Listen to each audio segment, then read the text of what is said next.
Well, hey there, Mama, and welcome back to the Moms Overcoming Overwhelm podcast, episode number 231. I'm Emily McDermott, and I'm here beside you on this journey as we work together to declutter your home, head, and heart. Fun fact, do not like to stay up late. And in fact, because of daylight savings time, I don't know about you, but my sleep has been super wonky. And my husband has decided that this is a great time to start snoring.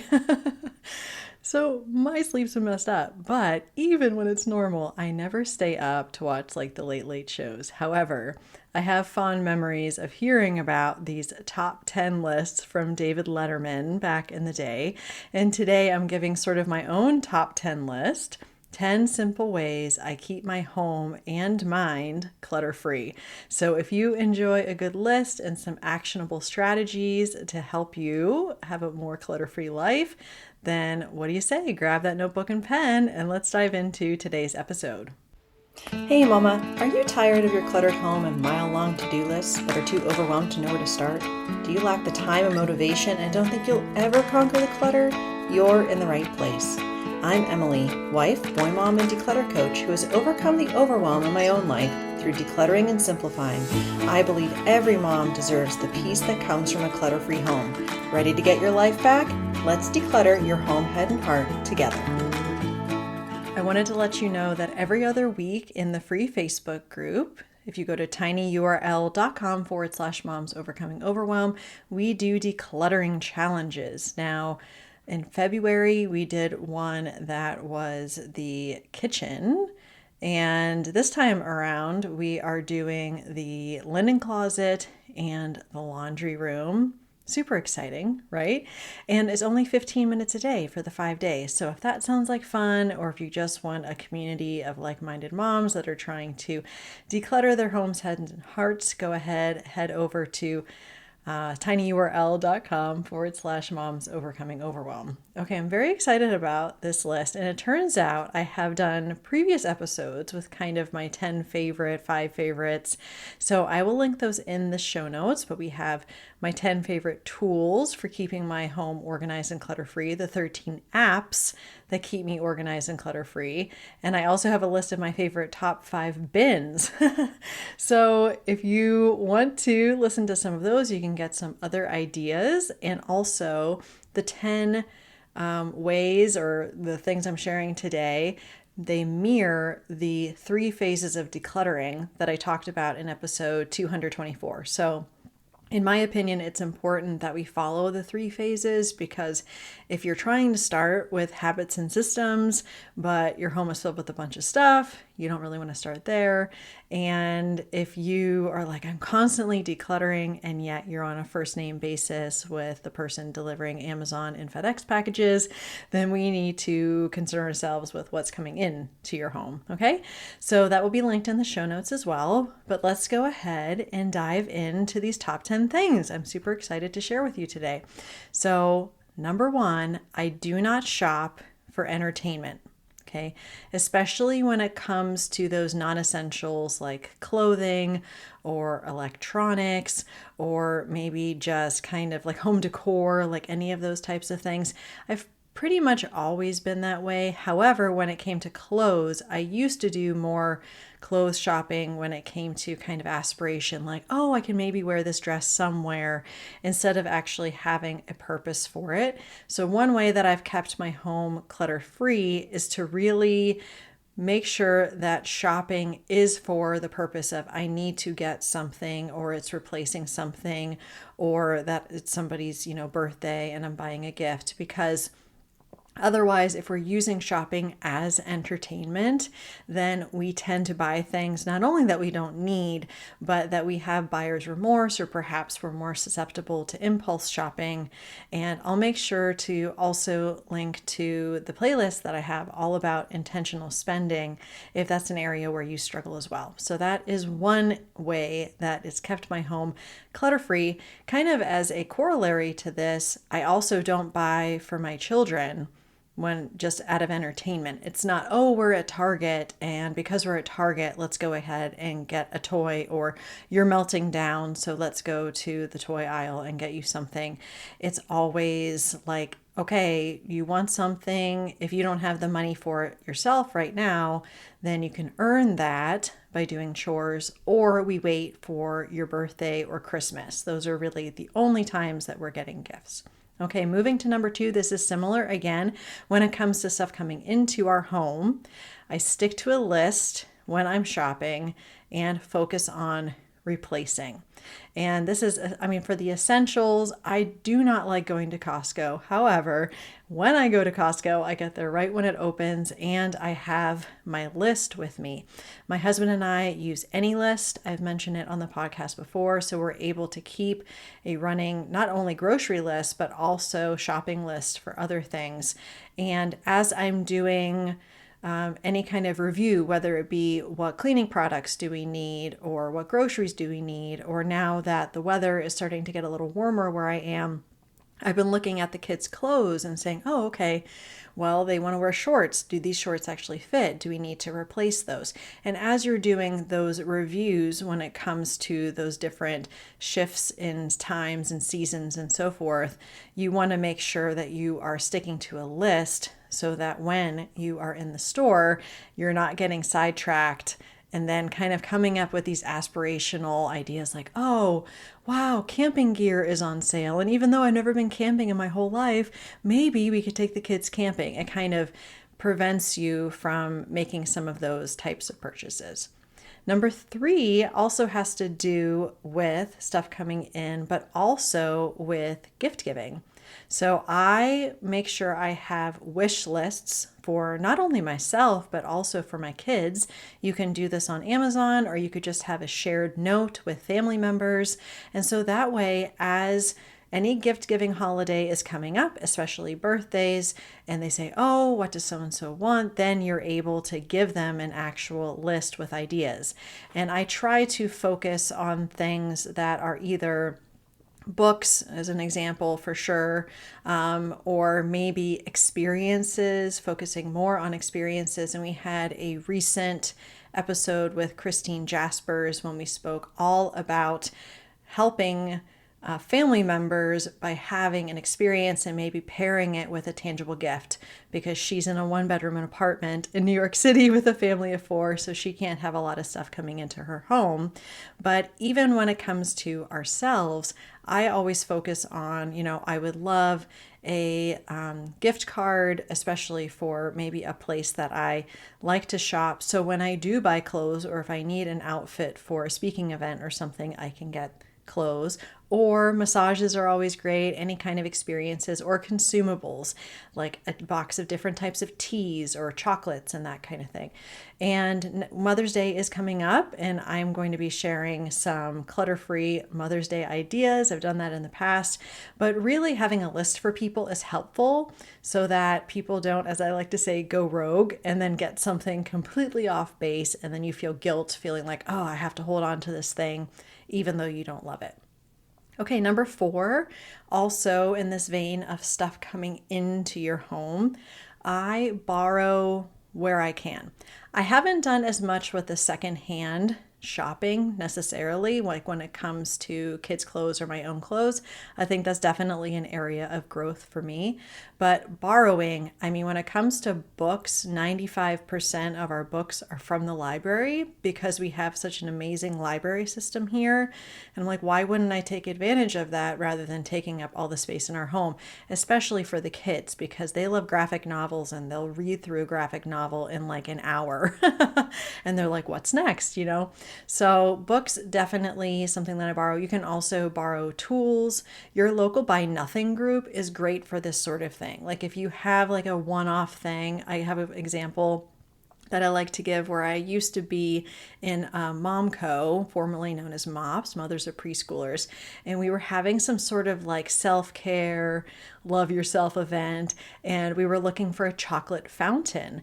And the first inclination was to go on Amazon and buy this chocolate fountain for $30 some. And I said, hey, why don't I check my local Buy Nothing group to see if I can actually just borrow it for a day from somebody in the community? And sure enough, somebody had a chocolate fountain that we were able to borrow so that we didn't end up stuck with something that we would never use. that often. So make sure that you use any kind of borrowing resources that you have locally, especially your local Buy Nothing group, to prevent having unnecessary clutter in your home. Okay, number 5, this is more about what we keep in our home and that second phase of decluttering, which is actually the decluttering part. I use the container concept and also my own personal capacity in this season for deciding what I keep. I have physical boundaries around pretty much everything. And this also goes into my schedule when it comes to blocking out my calendar, leaving buffers, knowing how much time I have for certain things. But when it comes to physical items, especially for myself and even for the kids, we have different categories of things, right? We have clothes, we have books, we have perhaps like home decor, we have toys for the kids, and cooking gadgets and appliances and all of these things. I have set physical boundaries using that container concept from Dana K. White, which is foundational to what I teach and what I think as far as like making decisions on what we keep and what we let go. However, I also layer in capacity. So the capacity for you and also your children to be able to care for your stuff. If you feel like things are chaotic and things are always cluttered, it may be that you have too much and you're not able to take care of what you actually have. If your kids go to their room and then you say, I need you to clean your room, this is a mess, and they don't do it, they shut down, it's probably that they have too much stuff and it's too much for them to handle. So we have to understand our capacity and that we may have less stuff than the person next door because we might have the same square footage, but we have a different capacity in this season with managing our stuff, because managing our stuff does take time and energy and focus and all of those things. So big fan and proponent of that combination of the container concept and also our capacity when it comes to what I keep in my own home. Okay, moving right along. Number 6. All right, this has to do with paper. And I do have an episode on paper that you can search for. It was one of the earlier ones, I think, in the 20s. But I process mail, receipts, and other paper as soon as it comes in. So sometimes I'll go into clients' homes and I'll notice a lot of surface clutter, and the majority of it is paper that has just been left. So you go to the store and then the receipt is just on the counter, or it's mail that hasn't been opened that might be months or in some cases years old that I've seen. And then paper from the school, right? Because we're always having paper coming in almost daily, certainly weekly, from the kids' schools, of course, in addition to the emails and the messages and all the other things that we get. So I try to process everything immediately. I go check the mailbox when I go out to get my kids at the bus. So that is my trigger and reminder to do that. And when I come in, I kind of do that initial processing. So I know some people that if you have your recycling bin at the curb right near the mailbox, you can actually go through it there, and anything you know you don't want that's junk, you can just put it right into recycling, and then you don't even have to worry about that later on. That might be a great option. But for me, I'm able to see, okay, what's junk? I'm going to go ahead and recycle that. And then anything that requires action, I take the envelope out, I put that in the recycling, and then I have a physical inbox tray in my kitchen where I put all the paper that needs to be processed. At the same time, the kids come home and we're emptying backpacks, and anything that requires action, then I'm putting that in my inbox as well. And then usually every couple days, once a week at the least frequent, then I'm reviewing that paper. But it's not that paper is everywhere. You know, if I go on a shopping trip, and it's for food or something consumable that I know that we're going to use, then I get rid of the receipt right away. If for some reason there might be a chance that we could return it, then that goes in that physical inbox, and I have an envelope that I use for receipts, which isn't very often, but sometimes happens. So that is a way that I keep paper under control, which is one of the major categories when it comes to clutter. Okay, number 7, we recently did episodes all about clothing and laundry frequency. And I did an episode way back about my daily laundry routine. Now, daily laundry is not for everyone. You have to determine your own laundry rhythm, definitely. But I do daily laundry so I don't have to think about it. It isn't like, oh, it's Monday, today's my day. Oh, tomorrow's Tuesday, and so I'm going to go ahead and do my son's or anything.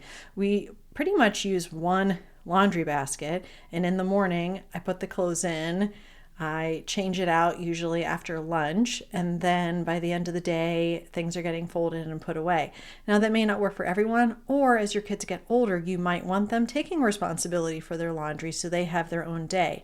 Whatever rhythm works for you is fine, but it does allow you, and this has been true for me, that I don't need to have as many clothes because I have that regular laundry rhythm. And less clothes means less clutter, and also that I know that I'm wearing everything because I'm getting it from the laundry. So it's not that I'm having a closet of clothes of things that I never wear or that the kids never wear. So I'm a big fan of daily laundry, or really any regular laundry system that you actually do, so that you can understand what you and your kids are wearing and aren't wearing. All right, are we already on number 8? I can't believe it.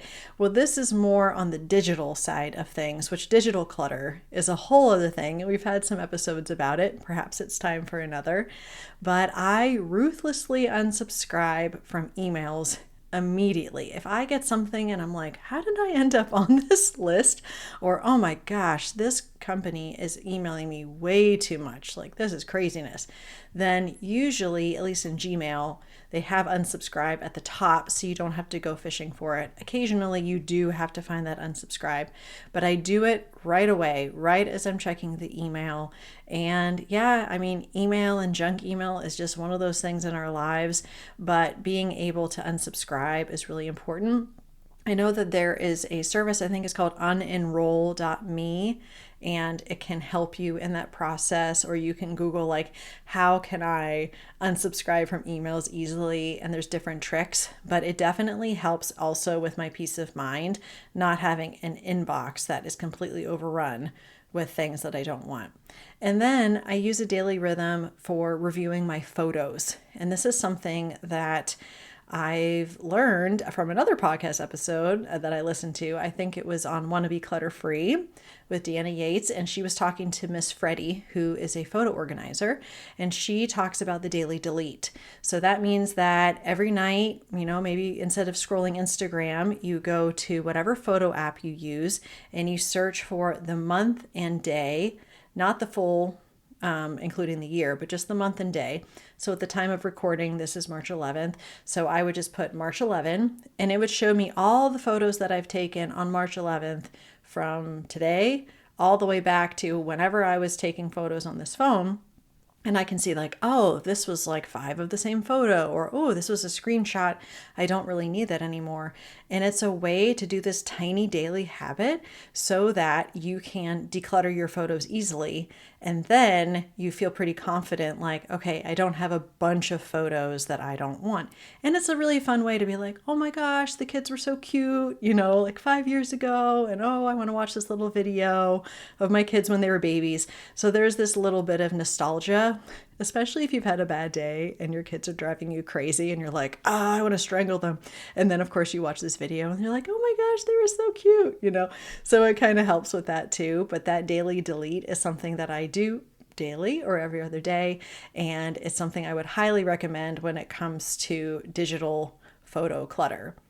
And we're moving on to number 9. So this is, again, an electronic one, which is that I have an electronic calendar that I use. I use Google Calendar. I have a personal one. I also have one that is family that I share with my husband. He also has a personal one. And then we have the school calendar layered in there because my school district, they have a lot of like 3-hour early releases or particular holidays that are off. And that way I'm able to know just all in one place what that looks like. He's able to see what clients I have or if I'm recording a podcast. So that's really helpful. I also have a physical notebook, just a small notebook where I keep the to-dos for that day. And it's just one place. So that way it's not like sticky notes on the fridge, and I also have like the planner, and I also have stuff on my phone and everything else. I have just one place where I'm writing it down, and usually the night before I look at my calendar for the next day and I kind of just like map out what the day is going to be, including like errands that I'm running or things that need to happen, and that's been really helpful to keep things in one place. I also use reminders a ton. So I have a reminder for the library days at school for my two different kiddos because they have it on different days. When my son needs to bring his viola, when I need to put more money on the app for their lunches because they buy lunches, putting out their gummies, me for their vitamins, me taking my own vitamins. Like I have multiple reminders going off, and that has been super helpful for me because there are times I've forgotten. This is a funny anecdote. And so the kids came home and they're like, the lunch lady wouldn't give us any cookies. I'm like, what are you talking about? And my son was like, yeah, I mean, we're trying to buy a cookie. And she said no. I'm like, that's weird. And so I look, and sure enough, I had been out of town over the weekend when I normally fund the kids' lunches, and they were at like -$5. So no wonder the poor lunch lady did not want to give my kid cookies because there was no money. So those reminders have really helped me. And even within, I think it's either the Google Calendar app or Apple, regardless, you can kind of toggle between event and reminder so you can easily set reminders for yourself. And number 10, this has to do with more the third phase of decluttering, which is systems and habits. I do daily resets to keep clutter at bay, and then I declutter throughout the year at logical times. We talked about kind of that seasonality. So before birthdays, before Christmas, when I know stuff is going to be coming in for my kids, I declutter. Seasonal changes. Okay, it's getting warm. We need to know whether they have shorts to wear, or like, what's the deal with their soccer stuff? Does that still fit? Those kind of logical changes. But then also there might be some different life changes of things going on. We have a potential move coming up in our future. And because of that, I'm starting to go through things, looking at it more so from, do I want to pack this? Like, do I want to take the time to actually move this to another state? And so all of that is really helpful. But the daily resets I do in the morning. I also do in the evening. We have a couple episodes about resets, but that's just really like taking what Katie Joy Wells calls expected mess, and just the living life and the mess that comes from that, and being able to reset it before you move on with your day and go to the next part of the house or go out for the day or whatever. So that is one way I've been able to keep clutter at bay, because in the morning and also in the evening, I'm able to reset. So when I wake up and come downstairs, it's not a mess. So there you have it. Those are the 10 ways that I keep my home and my mind clutter-free. So I'm going to just recap them super quick, and then you can look in the show notes for those related episodes, okay? Number 1, I don't shop for entertainment. Number 2, I stick to a list when I shop, and I focus on replacing things, sort of the one in, one out concept. Number 3, I give loved ones wish lists for myself and the kids, and I focus on experience-based gifts or consumables. Number 4, I borrow where I can. Remember the chocolate fountain. Number 5, I use the container concept and capacity for deciding what I keep. Number 6, I process mail, receipts, and other paper pretty much as soon as it comes in, and use that physical inbox tray. Number 7, I do daily laundry to help me keep clothing to a minimum. Number 8, I unsubscribe from emails right away, and I have a daily rhythm for reviewing photos, the daily delete. Number 9, I have one electronic calendar, one physical to-do list, and I use reminders frequently. And number 10, I do daily resets, and then also declutter at logical times depending on the season. So I hope that's helpful. I'm always happy to talk more about any of these areas and what I do. And so there's a couple different ways you can get in touch with me. I'm on Instagram, not super frequently, but if you are an Instagram user, feel free to DM me there. Or the best way is probably the Facebook group, because I'm there frequently answering questions, making recommendations for tools to use. And that again is at tinyurl.com/moms overcoming overwhelm. So I hope that you have a wonderful week, and until next time, bye for now. Hey Mama, thanks so much for listening. If you enjoyed today's show, could you please share this episode with another mom who is feeling overwhelmed? Also, it would mean the world to me if you could leave a 5-star written review wherever you listen to your podcasts. Finally, if you would like more support, come on over to our free Facebook group, tinyurl.com/moms overcoming overwhelm. Can't wait to connect with you soon.